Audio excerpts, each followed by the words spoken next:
Chant premier. Je chante les combats et ce prélat terrible, qui pour ses longs travaux et sa force invincible, dans une illustre église exerçant son grand cœur, fit placer à la fin un lutrin dans le chœur.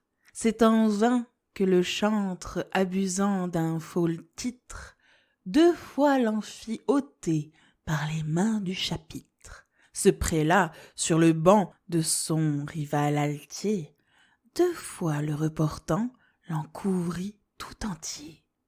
Muse, redis-moi donc quelle ardeur de vengeance de ces hommes sacrés rompit l'intelligence et troubla si longtemps 2 célèbres rivaux, tant de fiel entre-t-il dans l'âme des dévots.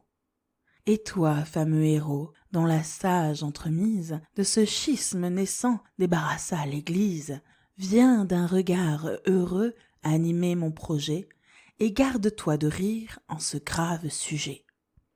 Paris voyait fleurir son antique chapelle, ses chanoines vermeils et brillants de santé, s'engraisser d'une longue et sainte oisiveté, sans sortir de leur lit plus doux que des hermines. Ces pieux fainéants faisaient chanter matines, veiller à bien dîner et laisser en leur lieu à des chantres gagés le soin de louer Dieu.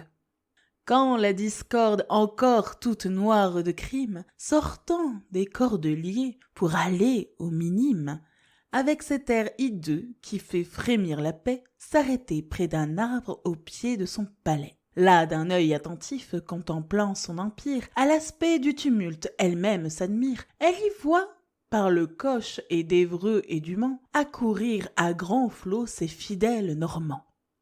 Elle y voit aborder le marquis, la comtesse, le bourgeois, le manant, le clergé, la noblesse. Et partout, des plaideurs, des escadrons éparses, faire autour de Thémis flotter ses étendards.